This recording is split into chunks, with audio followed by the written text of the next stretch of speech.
두 디베이트에 오신 것을 환영합니다. 자, 2025년 12월. 지금 시장에서 가장 뜨거운 기업을 하나만 꼽으라면 아마 다들 하나 에어로스페이스를 이야기할 겁니다. 방산 슈퍼사이클이라는 말 그대로 전례 없는 실적을 막 쏟아내고 있으니까요. 오늘 저희는 바로 이 지점에서 한 걸음 더 깊이 들어가 보려고 합니다. 핵심 질문은 이겁니다. 과연 이 한화 에어로스페이스가 방산의 견고한 실적 그리고 우주라는 그 무한한 가능성을 날개 삼아서 계속해서 날아오를 고성장 기술주인가? 아니면 모두가 환호하는 지금이 사실은 정점이고 이 높은 주가와 지정학적 리스크라는 무게 때문에 곧 하강할 그런 위험이 더 큰 투자처인가? 저는 압도적인 실적과 미래 가치를 볼 때 지금 평가는 지극히 합당하고 어쩌면 성장은 이제부터 시작이다 이렇게 보는 쪽입니다. 저는 그 반대입니다. 그 화려한 불빛 뒤에 가려진 그림자. 그러니까 이 재무적 리스크라던가 언제든 돌변할 수 있는 외부 환경 변수를 좀 더 냉정하게 봐야 한다. 이런 입장에서 이야기 나눠보겠습니다. 좋습니다. 그럼 현재 상황부터 한번 보죠. 솔직히 2025년 실적을 보면 정말 입이 떡 벌어질 정도죠. 매출 11조 원에 영업이익이 1조 7천억 원을 넘었으니까요. 그런데 제가 정말 주목하는 건 따로 있습니다. 바로 그 자기자본 이익률, 그러니까 ROE가 53.94%라는 점입니다. 이건 제조업에서는 거의 볼 수 없는 세계 최고 수준의 소프트웨어 기업들과나 비교해야 할 그런 수익성이거든요. 내 돈 100만 원으로 1년 만에 53만 원 넘게 벌어들인다는 뜻이니까요. 시장이 왜 이 회사의 주가 순자산 비율, PBR을 5배 넘게 쳐주는지 바로 이 숫자가 설명해 주는 겁니다. 단순한 굴뚝 기업이 아니라 미래 기술주로 보고 있다는 명백한 신호죠. 네, 그 숫자들 인상적이라는 점은 저도 물론 인정합니다. 하지만 바로 그 지점에서부터 제 의문이 시작되는 겁니다. ROE가 50%가 넘는 회사가 왜 최근에 무려 3조 6천억 원이라는 이 막대한 규모의 유상증자를 했을까요? 기존 주주들의 지분 가치가 희석되는 걸 감수하면서까지 말이죠.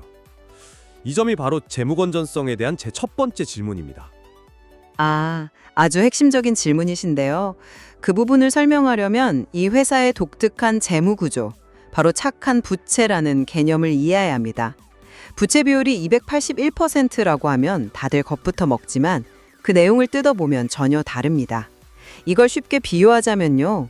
아주 유명한 빵집이 내년에 납품할 웨딩케이크 10,000개에 대한 대금을 오늘 전부 미리 받은 것과 같아요. 회계장부상으로는 케이크를 줘야 할 의무가 생겼으니까 부채로 잡히죠. 하지만 이게 정말 위험한 빚일까요? 아니요. 이건 확정된 미래 매출이고 당장 쓸 수 있는 현금이 쌓인 겁니다. K9 자주포나 천무 같은 대규모 수출 계약이 다 이런 식입니다. 그 비유는 흥미롭지만 제 질문에 대한 답은 되지 않는 것 같습니다. 빵집이 케이크 값으로 현금을 산더미처럼 쌓아두고 있다면 왜 굳이 은행에 가서 대출을 받거나 투자자들에게 손을 벌어야 하죠? 선수금으로 들어온 현금이 그렇게 풍부하다면 3조 6천억 원이라는 거금을 외부에서 끌어와야 할 이유가 없지 않습니까? 이건 오히려 그 착한 부채로 들어온 돈만으로는 감당이 안 되는 거대한 자금 수요가 있거나 우리가 모르는 유동성의 한계가 있다는 신호로 해석될 여지가 더 큽니다. 착한 부채라는 말로 모든 게 설명되진 않는다는 거죠. 케이크를 만들기 위한 돈입니다. 폴란드에 보낼 K9 자주포를 만들고 호주에 수출할 레드백 장갑차를 생산하는데 쓰여야 할 자금이죠. 하지만 3조 6천억 원의 유상증자는 이건 완전히 다른 차원의 이야기입니다. 이건 현재의 방산 사업이 아니라 기업의 운명을 바꿀 미래, 즉 뉴스페이스 시대를 열기 위한 투자금이라는 겁니다. 차세대 발사체 개발처럼 당장 돈이 되진 않지만 10년, 20년을 내다보고 쏟아부어야 하는 막대한 연구개발 비용을 기존 방산 계약금으로 충당할 수는 없는 노릇이죠. 이건 리스크가 아니라 미래를 향한 담대한 베팅입니다. 담대한 베팅이라는 표현에는 동의합니다. 하지만 투자는 현실이죠. 그 베팅이 성공할 거라는 보장이 있나요? 이게 바로 두 번째 쟁점인 성장의 지속성 문제로 이어집니다. 지금 한화 에어로스페이스의 눈부신 실적과 높은 기업 가치는 전적으로 방산호황 덕분입니다. 우주 사업은 아직 명확한 실적 없이 꿈과 기대를 파는 단계고요. 만약 내년이라도 동유럽에서 극적인 평화 협상이 타결돼서 방산 수요가 꺾인다면 과연 그 꿈만으로 지금의 PBR 5배짜리 주가를 지탱할 수 있을까요? 저는 어렵다고 봅니다. 우리가 말하는 피크아웃 우려는 실적이 갑자기 곤두박질 친다는 게 아닙니다. 지금까지와 같은 폭발적인 성장세가 조금이라도 둔화되는 순간 시장의 기대는 순식간에 식어버릴 수 있다는 합리적인 걱정입니다. 그 우려가 바로 시장이 단기적인 시각에 갇혀 있다는 증거라고 생각합니다. K9 자주포나 천무 같은 주력 제품들은 이미 수주 잔고가 몇 년치 쌓여 있습니다. 당장 전쟁이 끝나도 최소 3년에서 4년간은 안정적인 현금을 창출해줄 캐시카우 역할을 하게 되죠. 중요한 건 그 다음입니다.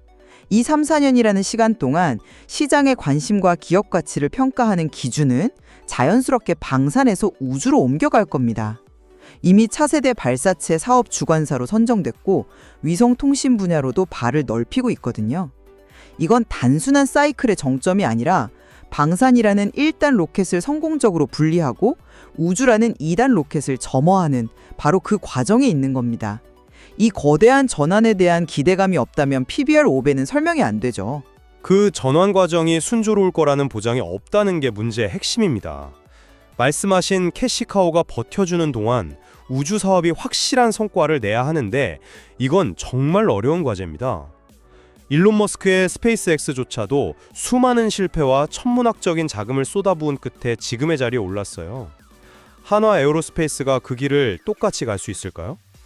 어쩌면 방산에서 번 돈을 우주라는 블랙홀에 쏟아붓는 결과가 될 수도 있습니다. 시장은 그 불확실성에 베팅하기를 점점 주저하기 시작한 걸 수도 있고요. 최근 외국인들이 매도세로 돌아선 것을 가볍게 봐서는 안 됩니다. 저는 오히려 지금이 기회라고 봅니다. 이게 세 번째 쟁점인 외부 환경 리스크를 어떻게 보느냐의 문제와 연결되는데요. 러시아 우크라이나 전쟁의 장기화나 미중 갈등 같은 지정학적 불안은 물론 인류에게는 불행한 일이지만 한화 에어로스페이스에게는 일시적인 호재가 아니라 구조적인 기회가 되고 있습니다. 특히 미국이 자국의 생산 능력 한계 때문에 한국을 포함한 동맹국의 무기 체계에 의존하는 경향이 갈수록 뚜렷해지고 있죠. 이건 정권이 바뀌어도 쉽게 변하기 어려운 큰 흐름입니다. 그리고 이 기업은 단순히 파는 데 그치지 않고 루나니아의 생산 거점을 만들려는 것처럼 현지화 전략을 통해 리스크를 관리하고 시장을 더 깊숙이 파고들고 있어요. 외부 환경을 수동적으로 기다리는 게 아니라 적극적으로 활용하고 있는 거죠. 잠깐만요. 구조적인 기회라니요? 그 말에는 동의하기가 좀 어렵습니다. 전쟁에 의존하는 사업 모델만큼 취약한 게 또 있을까요? 전쟁은 언젠가 끝납니다. 평화가 찾아오는 순간 그 구조적 기회는 구조적 위협으로 돌변하게 되죠. 그건 기업의 노력으로 통제할 수 있는 영역이 아닙니다. 더 무서운 건 따로 있어요. 만약 다음 미국 대선에서 강력한 미국 우선주의를 내세우는 행정부가 들어선다고 가정해보죠. 지금은 동맹국과의 협력을 강조하지만 언제든 자국 방산업체를 보호하기 위한 무역장벽을 세우지란 보장이 있을까요? 방위비 분담 요구가 무기강매나 수입 제한으로 바뀔 수도 있는 겁니다. 물론 정치적 리스크는 항상 존재하죠. 하지만 한화 에어로스페이스는 이미 GE나 프래튼 휘트니, P&W 같은 세계적인 항공 엔진 기업들의 핵심 파트너로서 미국 중심의 공급망에 깊숙이 편입되어 있습니다.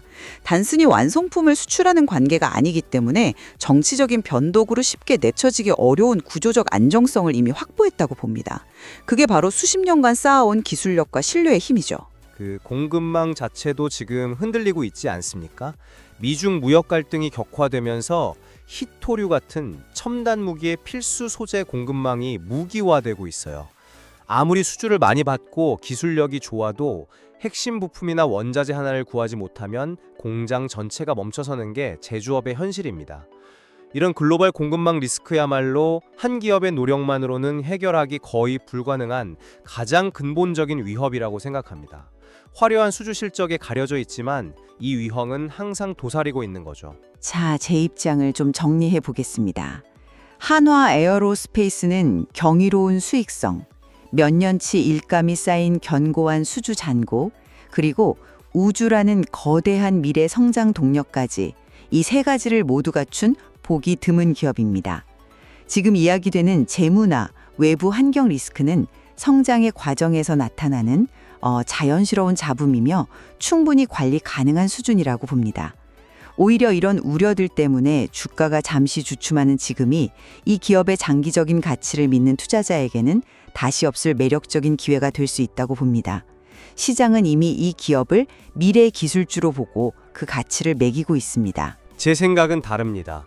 최종적으로 말씀드리자면 지금의 눈부신 성공은 지정학적 불안이라는 지극히 가변적인 토대 위에 서 있다는 점을 잊어서는 안 됩니다.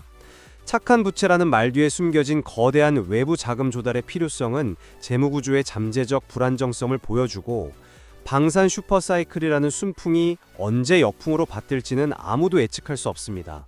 우주 사업은 아직 실체가 불분명한 미래의 약속일 뿐이고요. 이럴 때일수록 투자자는 화려한 숫자 너머에 있는 구조적 위험들을 더 신중하고 냉철하게 들여다봐야 할 때라고 생각합니다. 오늘 양쪽의 이야기를 통해 하나에어로스페이스가 가진 폭발적인 성장 잠재력과 그 이면에 존재하는 복합적인 위험 요소를 입체적으로 살펴볼 수 있었습니다. 방산이라는 강력한 현재와 우주라는 원대한 미래 사이에서 이 거대 기업의 항해가 과연 어디로 향하게 될까요? 판단은 주어진 자료들을 바탕으로 청취자 여러분 각자의 몫일 겁니다.